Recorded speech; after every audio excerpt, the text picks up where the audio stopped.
Hello, everyone. Welcome to our third Thursday continuing education program. My name is Kate Kite with Illinois Heartland Library System. And this morning we are here in person at Olney Public Library. And I want to thank them for hosting us.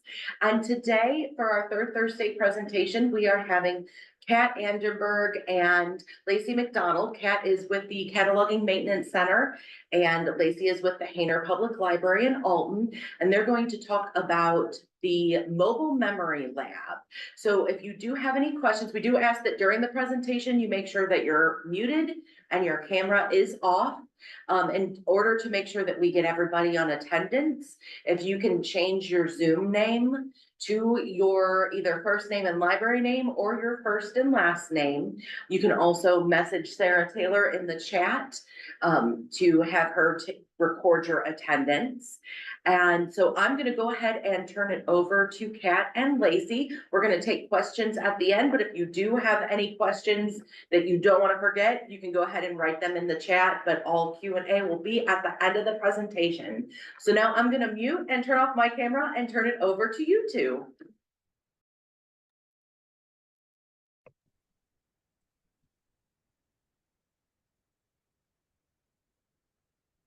All right, hello everybody. Oops, just one second, let me fix this.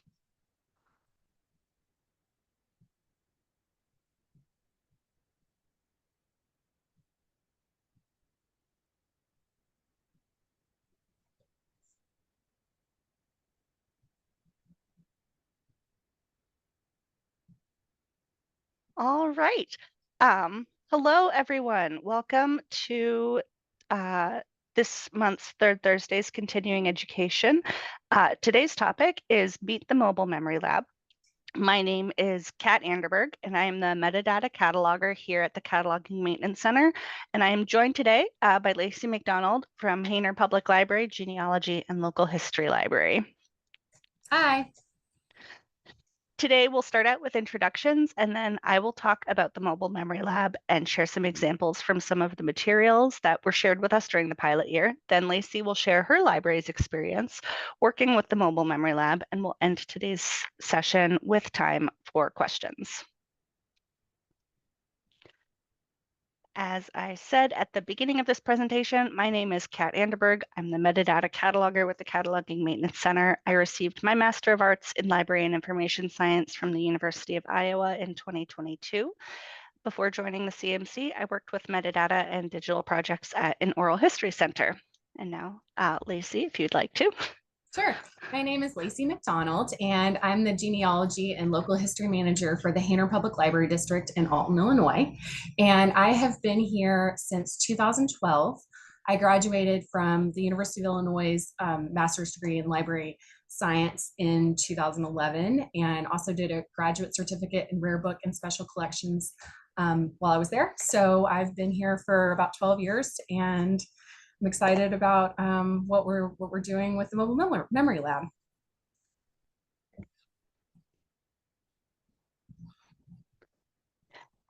So the Mobile Memory Lab is an IHLS program that partners with libraries across Illinois to help individuals share their local history and genealogical materials through on-site Digitization Day events and inclusion of digitized materials in Illinois digital archives. The Mobile Memory Lab is able to digitize photographs and slides, letters and other documents, and small items or realia, such as ceramics, figurines, and glassware. In March of 2023, IHLS received a $4,000 grant from Illinois Humanities to help launch the Mobile Memory Lab. With this grant, we were able to purchase 2 flatbed scanners, a digital camera, and a light box. The grant also paid for overnight travel to the 3 participating libraries we worked with during this pilot year: Marshall Public Library, Sparta Public Library, and Hayner Public Library Genealogy and Local History Library. Pictured here on the left is myself and a donor discussing materials she brought in to be digitized, and on the right is a pile of photographs and documents waiting to be scanned. During a digitization day, library users sign up for 30-minute appointments to have their materials digitized. Documents, photographs, and other flat materials are scanned on our Epson Perfection V600 scanner. Three-dimensional materials are placed in our Pula's portable studio light box and photographed with our Sony CyberShot DSC W810 camera. For software, we use the Epson Scan scanning software and Adobe Photoshop to edit images. We ask donors to share any information they have about their materials with us. Names of people photographed, dates, either exact or approximate, that materials were created, and any stories they have connected with the materials they're sharing. Mobile Memory Lab staff record all of this information to be used to generate the descriptive metadata for the materials back in the office prior to collections being uploaded to Illinois Digital Archives. The picture on the left shows me scanning a document while discussing materials with the donor, and the picture on the right shows me photographing a scrapbook in the Mobile Memory Lab's light box. On the left here is one of our donors preparing materials to be scanned, and on the right is a picture of me adding scanned images into donor-specific folders on my computer. Our first Digitization Day was held at Marshall Public Library. These two items were donated by Jamie Poorman. On the left is a picture of her father, Dwight Eugene Washburn, and on the right is a shadow box Jamie made containing the medals he received during his service. We were also able to digitize several photographs and artifacts from the Dog and Suds restaurant in Marshall, Illinois, which was owned and operated by Dan and Rogine Harlow for 20 to 25 years. On the right is a photograph of the restaurant with cars pulled in to eat, and on the left is a novelty wall plaque of the Dog and Suds mascot, Pluto, which was sold by the restaurant. These items were both donated by Lacy Smith. Here are two more objects donated by Lacy Smith. On the right is a photograph of the Dog and Suds bowling team, and on the right is a collection of Dog and Suds glass mugs in 3 sizes. This is a ration book from World War II issued to May Thornburg. On the front is her identifying information, as well as the number of the local board that issued the book. On the back are instructions for the use of the stamps. Here's the interior of the ration book, which still has quite a few stamps left in it. This ration book was donated by Brett Thornburg. These photographs of the Seymour Hurst home in Marshall, Illinois, were donated by Nancy Claypool. The photograph on the left shows the Hurst family posing at the front of their home, and the photograph on the right shows the garden in the back of the home. Donor Edie Brenneman shared a collection of materials from her father, Benny Bird, and his brother, Clarence Birdie Bird. This is a letter written by Benny to Birdie sometime around the 1930s. On the first page of this letter, Benny talks about boxing with 2 men at the YMCA and catching a left hook to his nose and eye, resulting in a black eye. On the left here is a photograph of Benny Bird, and on the right is a photograph of Clarence Birdie Bird in his Army uniform. Both photographs, again, were donated by Edie Brenneman. These 3 pictures were shared during our second Digitization Day, which was held at Sparta Public Library. And they depict scenes from Chester, Illinois during the flood of 1903. Shown here are 3 men standing in shallow floodwaters, a boat tied to a no parking sign, and a truck in the middle of the road. All 3 of these photographs were donated by Ann Borner. Another fun item from the Sparta Public Library Digitization Day is this dance recital ticket from 1938. The dance school was owned by the donor's mother, Alida Carlisle Borner, and something I really love about this item is the grocery list written on the back, reminding Alida to get grapefruit, olive oil, tomatoes, coffee, sugar, cake, kraut, ham salad, rolls, wieners, cigarettes, and buns. This item was donated by Ann Borner. I was also able to digitize these incredible photographs from World War I. A fun fact about me, I wrote my undergraduate thesis, which was in history, on World War I, so I love getting to see materials from that. On the left, we have a picture of a Christmas party, and on the right is a picture of the barracks assigned to Paul Borner. Both of these photographs were donated by Ann Borner. These 2 items were donated by Marcia Thomas. On the right is a picture of Colbert's grocery store, which opened in 1919 and closed in 1962. On the left is a page from the store's calendar, which includes advertisements for canned goods, as well as a monthly weather forecast in the bottom right corner. You can see that the calendar page had to be digitized in 2 scans due to its size. This fun photo on the left was shared by Beryl Ethington, and it shows her winning the Illinois State Fair Baby Parade in 1953 with her cousin. On the right is a poor, pitiful pearl doll that Beryl has had since 1956. This is a carbide lamp used in mining, dating from the 19th century.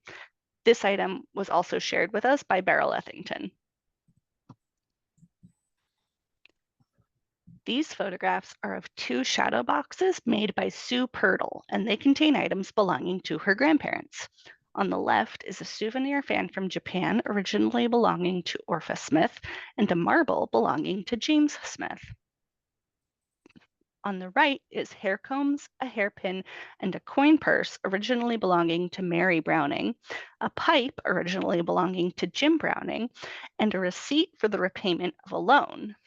This loan was taken out in 1942 with the family home as collateral in order to be able to take one of their daughters, Tilly, to Springfield for eardrum surgery after rheumatic fever. The remaining siblings worked together to pay off the loan in February of 1943.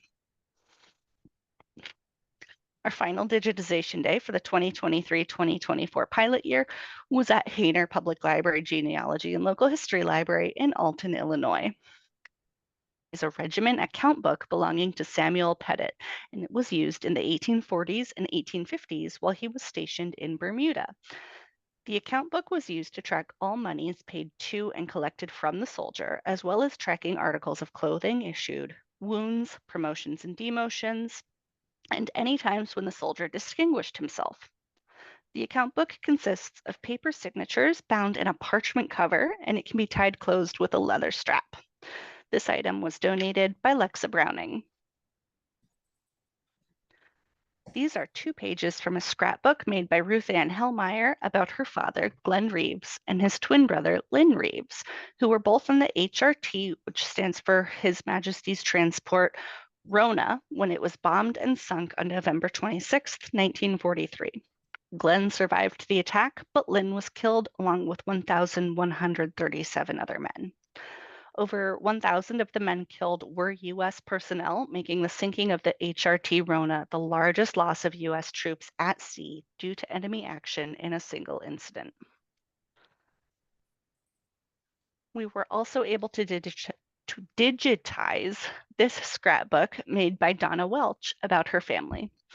On the left is a page dedicated to her mother, Thelma Frances Lohr, and on the right is a page for Thelma's father, Adam Lohr.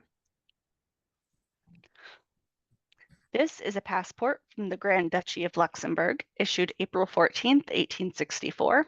This passport comes from the estate of William Peglar and was donated by Becky Croxton.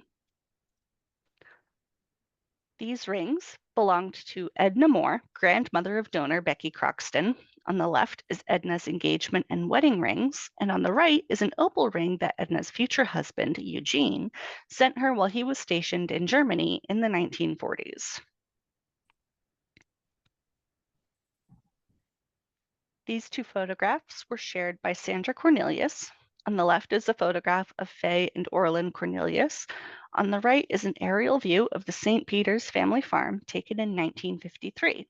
In the lower right corner of the aerial photograph, Jefferson School number 16, a school for grades 1 through 8 in Jersey County, is also visible. These 3 pages come from a book of Bade family history shared with us by Marilyn Stewart. This book charts the Bade siblings' immigration from Germany all the way to the first member of the 7th generation born in 1993. Next, we have just a few slides with links to sources shared today. Here I have links to the 3 mobile memory lab collections currently in IDA. Here are direct links to the materials I shared today from the Marshall Public Library Mobile Memory Lab collection. Here are direct links to the materials I shared today from the Sparta Public Library Mobile Memory Lab collection. And here are direct links to the materials I shared today from the Hayner Public Library Genealogy and Local History Library Mobile Memory Lab collection. Are you interested in hosting a future Digitization Day? We currently have limited availability and have already identified host libraries for fiscal year 2025. But if you'd like to get on our waiting list for future events, you can email me at kanderberg@illinoisheartland.org. Here we have some comments from Jamie Poorman, head librarian at Marshall Public Library, who was unable to join us today, about her experience with the Mobile Memory Lab. She says, "We loved the Mobile Memory Lab. It was a wonderful experience for the library and a great opportunity for our community. When scheduling for the day, I would strongly encourage library staff to reach out personally to members of the community who might be interested. We had great success with reaching out to local historians, business owners, and the County Historical Society, who all brought items in for digitization. She also recommends sharing links to specific items on social media once the collection is online, saying our community loves this and it leads to great discussion and comments that often share even more information and memories." Now Lacy will share her experience hosting a Digitization Day.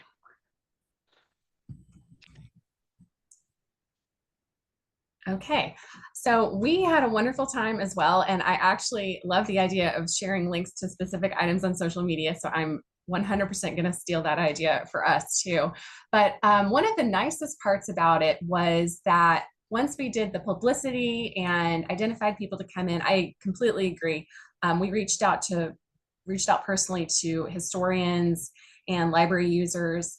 One of my coworkers, Beth, has a genealogy class that meets monthly and then has a discussion, like a more casual discussion the next week, where people come in and talk about their research. So we made sure to have information about the Mobile Memory Lab for her classes, and several of the people that came in were from Beth's class.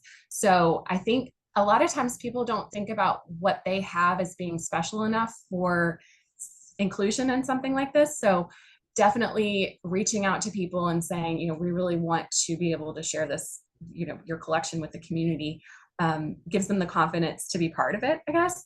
And it was really exciting too, because Kat brought in so many ways to digitize things that we don't have. Like, we have a really great photo scanner, but we're not able to share it with the community the same way. We're scanning our own documents and our own photos, but this was a way for people to be able to bring things in without donating the original to the library and have them digitized.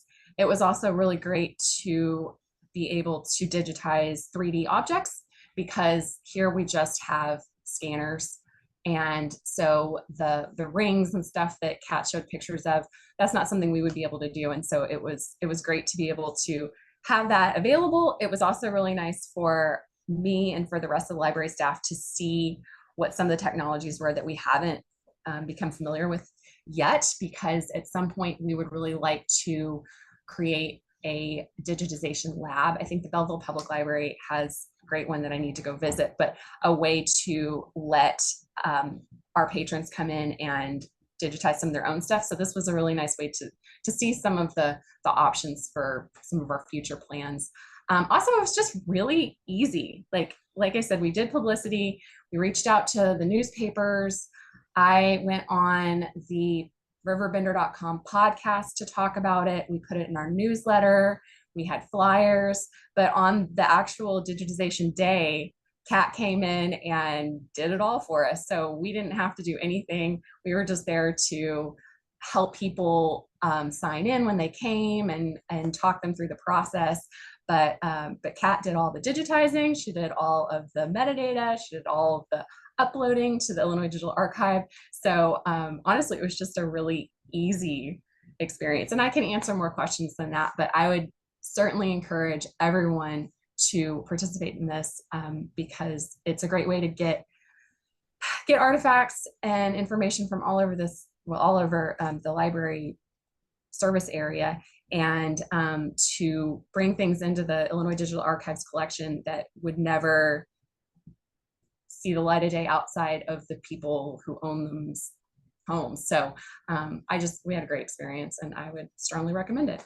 And that's it for me, unless people have specific questions. All right, and now we have time for questions for either myself or Lacy. I'll stop sharing now so that you can actually see our faces.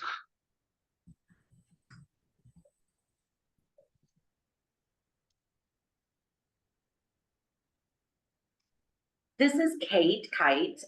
Yeah, do we have any members who have any questions? I've got a ton of questions, but I want to make sure that any members have questions that answered. But I'm going to go ahead and ask for people who do not have a background in archives or digitization.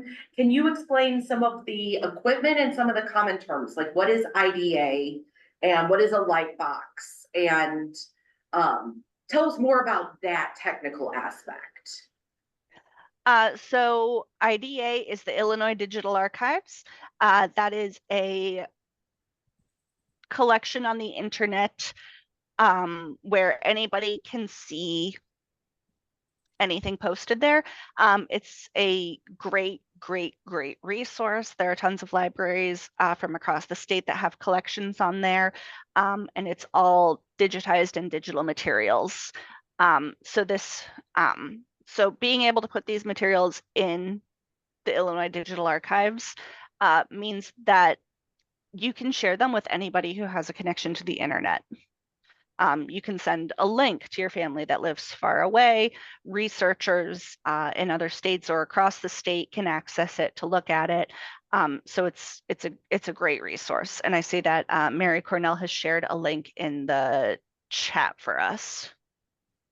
And we have our own collection at Hayner on the Illinois Digital Archives. We've had that for several years. And we've got about 6,000 images on there, mostly from the Alton Telegraph newspaper, images that came from negatives, were digitized, scanned, and then that we've uploaded with additional information on those. So I was familiar with the Illinois Digital Archives before this, but you don't need to be in order to be part of the Mobile Memory Lab.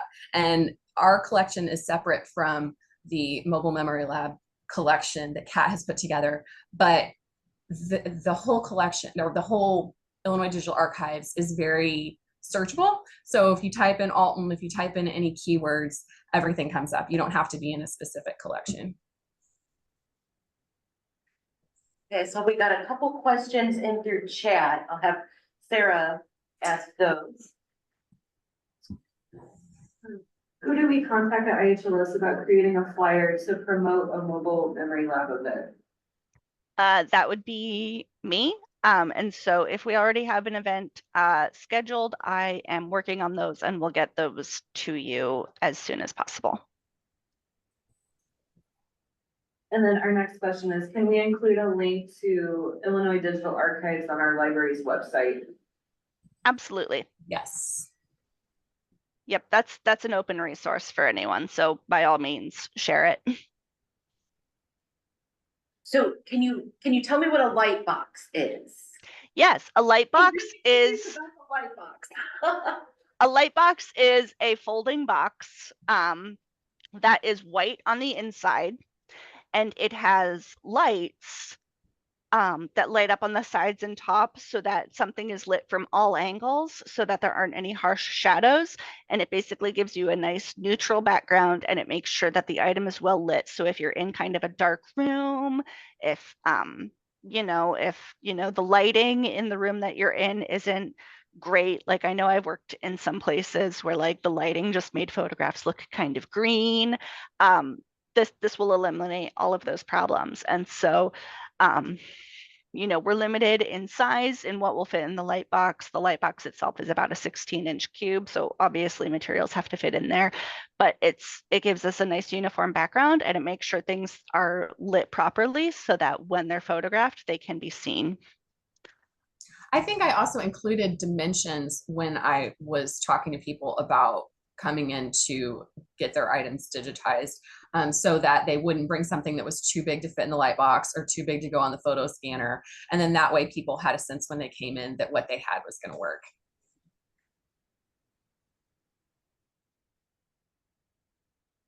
And I saw there was a question, if there is a fee to have the Mobile Memory Lab come to your library. No, this is a free service.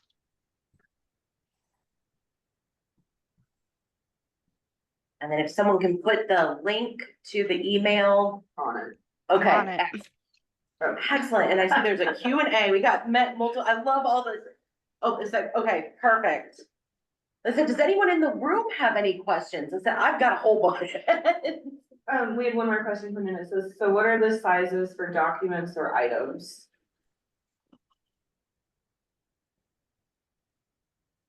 Ooh, I don't have it off the exact top of my head. I believe for documents, it's equivalent to about a legal size piece of paper, so 11 by 17. But I see that's Natalie. I will certainly double check that and send you the final sizes so that you can share those with your patrons. And items, you know, because the Lightbox is a 16-inch cube, generally, you know, if something is about a foot, much bigger than like a foot tall or wide, it gets tricky to like get it fully in the frame of the photo. So there's a little more wiggle room with that, but that's kind of a good guideline. Ellen had a I question. was, and this is for Lacy. Lacy, do you want to talk about the reactions from the patrons who had their materials digitized? I'm sure they left with huge smiles on their faces and discussions of family treasures and things like that. Yes, I think that people always feel very valued when they're asked questions about their family history, the things that they have collected and you know, held on to for long periods of time. So not only were the people that came that day really excited about being part of it, and we went longer than Kat and I both originally had planned to go because people were so excited. Everybody was in their, you know, their time period, but we had spread it out enough that if we had any times that didn't have people, the person that was there could keep going. So there were a lot of people that stayed beyond the 30 minutes when it did not affect the next appointment, but there were a lot of people that stayed beyond the 30 minutes. Kat was so nice about making time for everybody, really talking to everybody and making them feel important about what they brought in. And so not only was it really special for the people that were there, but it was a really great thing in the community. Like when I was talking about it on riverbender.com and when I talked about it with like the local newspapers, everybody thought it was such a great idea. So even if they didn't participate, there was this really nice community excitement around it too. So I think it's one of those things where even if you don't have, you know, you just have one day, you have a limited number of spaces available. Even people that don't participate in it are kind of proud that it's happening in their community. And Tammy has a question. And this issue means our historical society is very active and has many items that could be included. Is it possible to schedule more than one day for adding items? That's not something that we've done yet, but it's certainly something that's possible. That, you know, we could come out for, you know, 2 days. So yeah, that's certainly something that's possible. Leslie's got a question.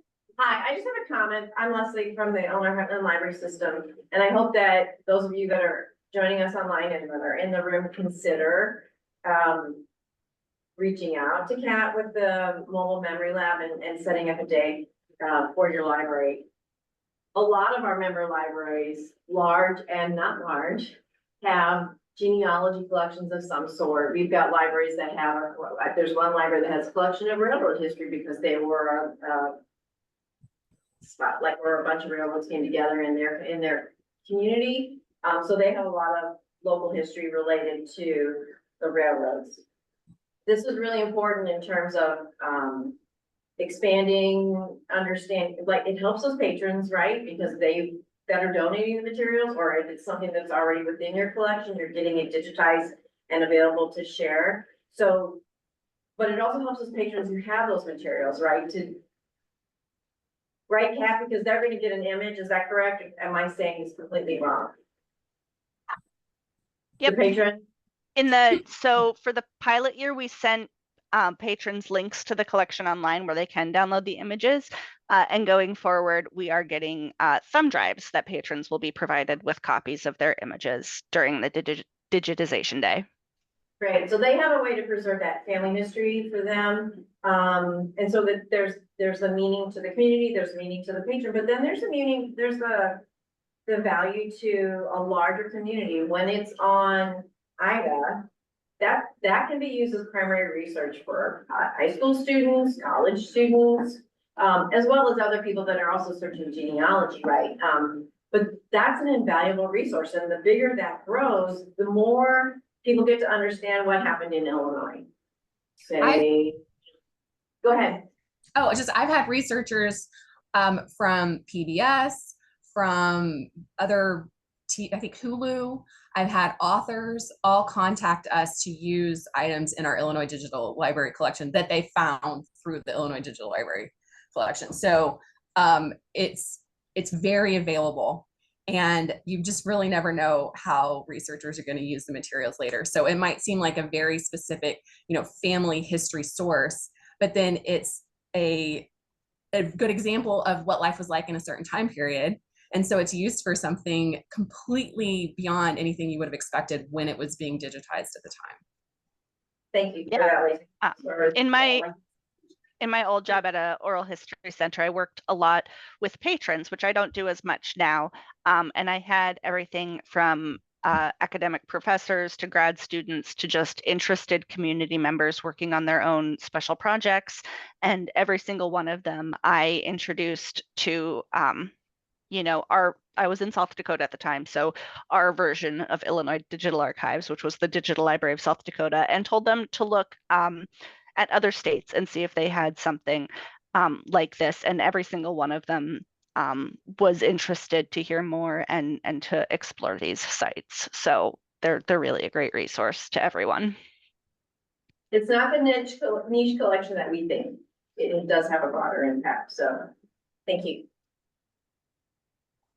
I loved, Kat, how you told the stories behind the items, and I was curious, how do you collect those stories? Are you writing them down? Or are you tell me more about the stories behind. Yeah, so during the appointment, during the Digitization Day, people bring in their materials and they also talk to me about them. And so, I want to make sure that I'm collecting, because all of this stuff, as the metadata cataloger, my job is metadata, which is information about the material, but also, what we're looking for is the context, and what makes an object important is the stories attached to it. And so I want to know, who's in these pictures? Who did this item belong to?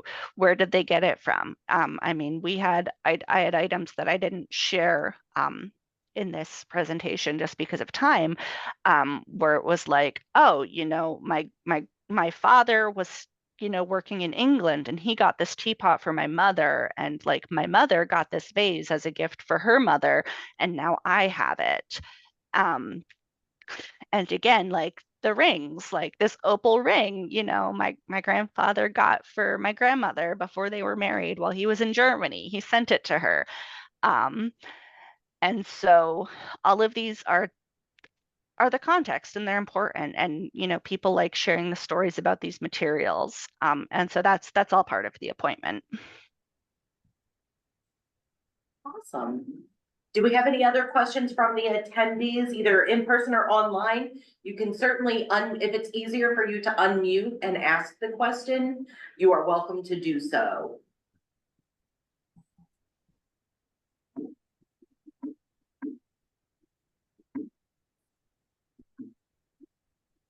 Oh, do you record the stories? Ashley asks. What do you mean by record the stories? Do you mean like an audio recording, or?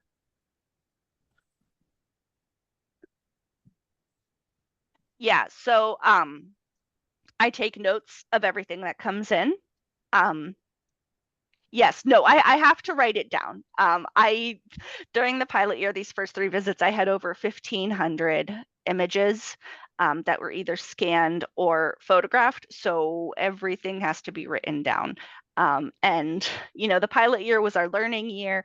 And so what I learned was that I need an assistant in future digitization days to take better notes, because I was doing the digitization and the notes, and I was left with a lot of materials where I just had to sit and look at it, and I had a sparse note, and I said, I know there's more information about this in my brain. So that's one of the things going forward. We'll have someone to take more detailed notes, because that will just make my life easier. I get some assistance cataloging these materials to put them in IDA from our interns. And so there were some folders of items that I just couldn't share with them because I didn't have good notes to give them. So but yes, we do try to write everything down. And that's something that we learned that we have to be better about going forward. Well, yeah, because everyone was trying to talk to you while you were doing the actual digitization. They're going into the family stories, and you're trying to write, and you're trying to digitize, and you're trying to put them in the right folder. So yep, I was like, I need 2 brains and 4 hands. So that's what I'll have going forward. Okay. Yeah, we've got a question from Jackie that's here joining us in person. How long between getting the, collecting pictures and the data and then putting it on as an IDA, the site, and how long does it take between the? It is several months. So last year, the digitization days were all done in November, and all 3 collections were completely online at the end of June.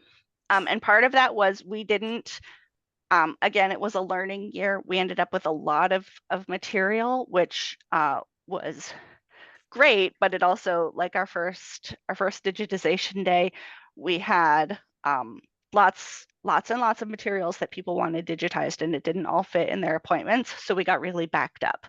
And so learning, okay, how much stuff can we realistically take during these appointments? And so it was also our first year doing it. So, but it still does take a couple months.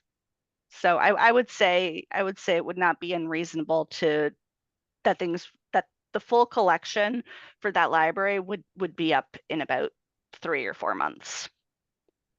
And so like if they had a lot of things, like would you come back maybe in a few months and do another digitization event if you get to the point where you're, moving along at like if say we have a library or a museum in our library, and there's like lots of things in the museum.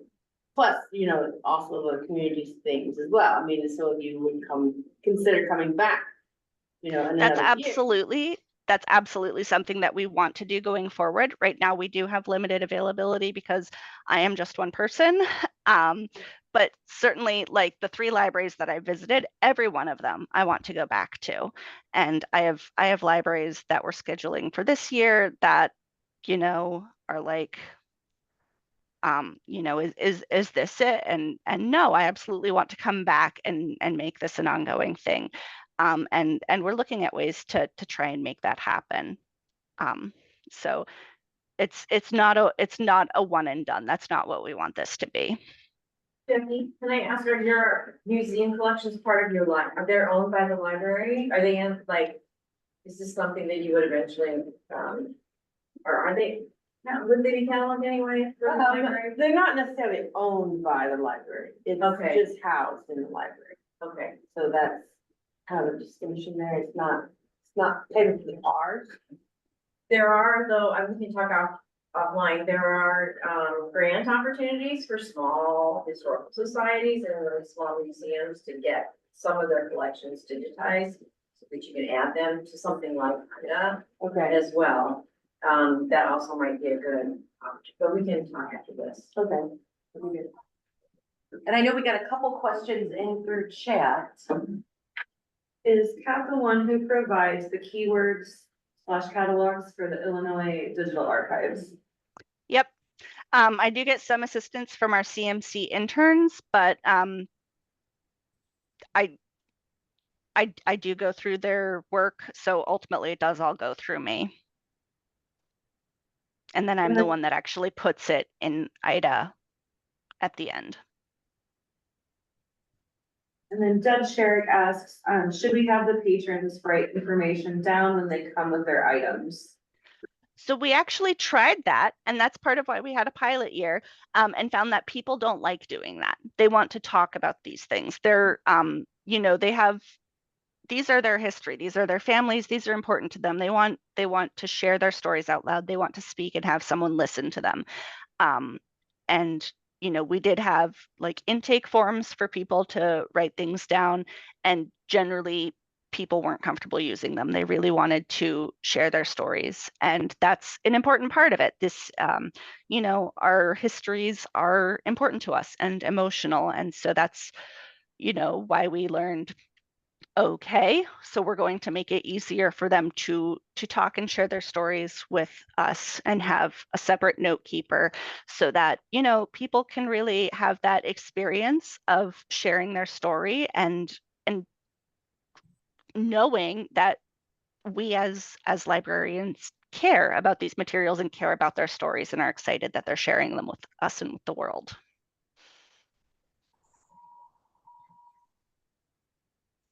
Questions in the chat. In the chat right now, so if anybody has any other questions, we still have time. I know I've got a time filler question for everyone that has a library or a museum or any kind of historical collection in their library. I'm going to start with Kat and Lacy though. I want to know what the most fascinating or unique object is that you have digitized, and that Lacy that you have in the collection. And then, like I said, all of the other libraries that are joining us, I know that you have received donations and you have historical items. So please chime in with that too here in a minute. Oh, Kat, you want to go first? Oh gosh, I have a couple.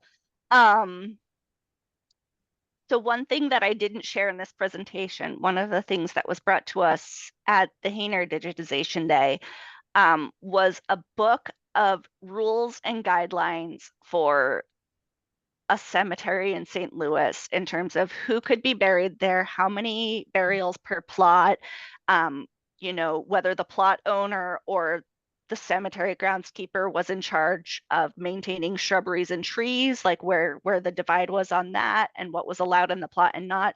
I was a very spooky child. I grew up in a small town. There wasn't anything to do except to hang out at the duck pond behind the historical society or wander around the cemetery. And I spent a lot of time in the cemetery. So that was really, really cool for me. That was from the 1920s. And that was just a really, really interesting thing. And then also, I shared those two photographs from World War I. Like I said, my undergraduate, my bachelor's degree was in ancient languages and history. And when my cohort did our bachelor's theses for history, they all had to be on World War I. World War I has a very special place in my heart. It's and you just don't get to see a whole lot of World War I stuff in the United States. We entered the war very late. It didn't have the impact on us that it did on Europe and other parts of the world. And also even the end of it was over 100 years ago now. Like I grew up being able to talk to World War II veterans, not so much World War I veterans. And so anytime I get to see something from World War I is just very, very special to me because of that. I think the most, I'm going to say important object that we have in our collection is the press yoke of Elijah Lovejoy's fourth press. Elijah Lovejoy was an abolitionist editor who was murdered in Alton in 1837, and his press was thrown into the river. And we have the yoke of it, which was found in the river in 1915 in the foyer of our library. And I'm pretty sure I have a picture of it on the Illinois Digital Archives, but now I need to go back and check. It's far too big for a light box, far too heavy to move. But that is our kind of, I don't want to say cornerstone, but that's a really big, important part of the library. And then we have a lot of books and other materials from the 1800s because our library began in 1852. So not through the mobile memory lab, but personally, we've digitized the minute books from the 1850s and 1860s from the library. And one of my favorite parts about that is that when the library like almost closed during the Civil War, we had a penitentiary here and books were checked out to soldiers, never came back. Like no one was really taking care of the library in the Civil War because we were in the middle of the Civil War. And the collection was almost sold to Quincy, Illinois. And the women of Alton got together, raised enough money to bid on the collection. They weren't allowed to do it. The mayor had to do it for them because they were women. But they had the winning bid of $100 and earned back the collection. And so all of this is written down in their hand in 1866. And we just digitized that, I think last year. And it's actually, we have that on archive.org because it's a book. We have 2 different online collections. But there are so many things that you just kind of like might have tucked away in your library. And then once you get them out, especially if they're really delicate, once you get them out and start digitizing them, you can interact with them in a different way because you're not as concerned with damaging the physical item. So there are a lot of our early old books that I really never did much with when they were just a physical item. We're obviously still taking care of them and conserving them, but now we can really use the material in a different way, and we can share it with anyone anywhere and not have to worry about, you know, damage that way too. So I think that, I don't know, digitizing your items just really opens up, both within the library and outside the library, really opens up how they can be used, and the access is really important. Thank you. Yeah, does anyone that's joining us either online or in person want to share something really special that their library has? Feel free to raise your hand or unmute. We'll say that it's not in the library yet. I've been trying to connect her with her local library. My grandma's 95 and has lived in the Granite City area her whole life, and she has connected with the library. But even talking to her, she doesn't feel like what she has is special. So I can understand. She's got, a picture of her one-room schoolhouse class and everybody's names from the 1930s. And she's like, I don't know that anybody would want this information. And so it's just amazing that people don't realize what they have. So we did have another question come in. I feel like half my job is convincing people that their history is worthwhile. Like a big part of my job is going to organizations that have not historically been asked for their collections and asking for their collections. So, I am genealogy and local history. I have a whole staff. I know that is not something that a lot of libraries have, but yes, I think it's really important to tell people that their history is valuable and that we want to collect it. Thank you, Lacy. I might give you my grandma's phone number. Yeah, I'll call her. Laura in the chat asks, when you digitize a book, do you do all of the pages of the book? Yes. Yep. Like cover, flyleaf. Cover and pages, back cover, everything. We want to make it as complete an experience as possible. And so, with digitization, it's important when you're working with historical materials and digitization to talk about the content versus the object. And so there are reasons why we conserve the physical object and why we might look at the physical object as an important thing, but there's also the content of the book. And so that the entire book is content. So the covers, the spine, all of the pages, including blank pages. So that way that content is available for anyone to use in ways, that are more accessible than looking at the physical object and having to be careful and mindful of fragility of the object if what you're really after is the content. That's why digitization is really important. It makes that content more available. And Vicky says, we have many of the grade books and information on the one-room schoolhouses that were scattered around our area. We will be reaching out to you. And Laura says, we have a 1903 yearbook. The book is in rough shape, so to digitize it would be awesome.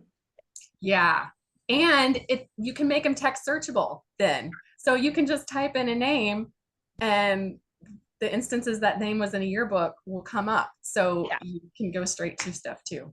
And this goes back to like your grandmother's picture of her one-room schoolhouse. Like, you know, if we have names of the people in that photograph, all of that goes into the record. And so if someone's looking on Illinois Digital Archives and it's like, oh, I wonder if, you know, my great grandmother pops up anywhere, and all of a sudden there's a picture of her 8 years old with her class, and like, how cool is that to find? And I've been able to experience that several times as someone who did not have any contact with my extended family growing up. And so learning that I had distant relatives out there and being able to see things from them was really, really special. You can't, John, did you have your hand up?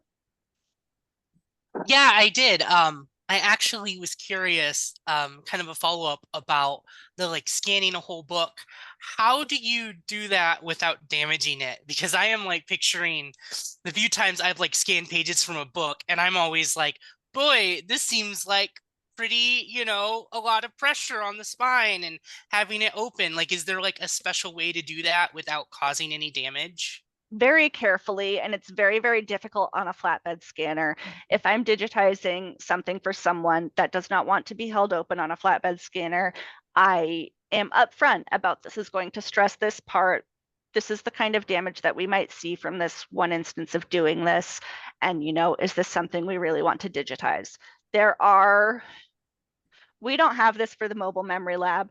There are overhead scanners that I used to use back when I worked at a different job in a different library that will cradle the book in a more natural position and scan from above so that that pressure is not on the spine. Those are expensive and generally less portable.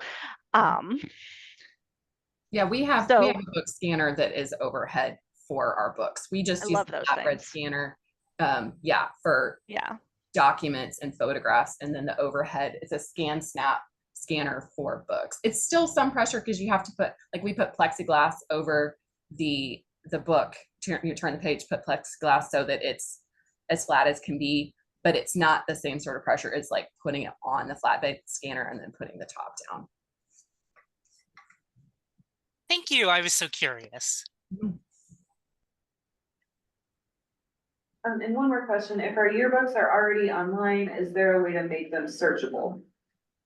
That is something that I, as the metadata cataloger with the CMC, can work with you on and make into a project. That's absolutely one of the services that we provide for free in the CMC. So reach out to me and we can talk about what kind of collection you have and what your goals for it are, and we can add it to my queue. Yay, CMC. Yay, CMC. Yeah, I was gonna say, we have just a few minutes left. Thank you so much, Lacy. Thank you so much, Kat, for joining us. And I was going to say, for people that may be unfamiliar with the awesomeness that is the CMC, would you like to give any plug or information about the Cataloging Maintenance Center? So the Cataloging Maintenance Center does cataloging of special collections, local authors, local history, and special collections is what your library defines as a special collection. So if you have materials that you want cataloged, you can either send them to the CMC, or we do have an online cataloging request form, or if you have any questions, you can email cmc@illinoisheartland.org. And that's the bulk of our services. And then my position is with, government documents and microfilm. My position is metadata cataloger. I do all digitized objects. So if you have a metadata project, like I said, I work with libraries who have collections of photographs that they want to put in Illinois Digital Archives. I am right now working with a library that put some school newspapers online, but they want to enhance the metadata and make them more text searchable, make the transcripts easier to read. So I'm working on those right now. And so all sorts of stuff. I have collections of documents, local history documents from libraries that they digitized that they want to put online. And so I'm working on those. So yeah, we do lots of stuff. And we work with any library in Illinois. So if you know any library that has some, special cataloging, like I said, local history, local authors, genealogy, microfilm, special collections. Oh, I can see that our link just went in the chat. And then for me, metadata projects. So yeah, and then all of our services are free, so there's not a fee to your library. Thank you again. Thank you both again for joining us. Before we wrap it up, I do want to say one comment from the chat, and for everybody, that Vicky Carr at South Macon, that when their school consolidated with another, they threw all the class photos away in a dumpster. And so they dumpster dived and they rescued these class photos from 1927 until consolidation. So a big round of applause for local history.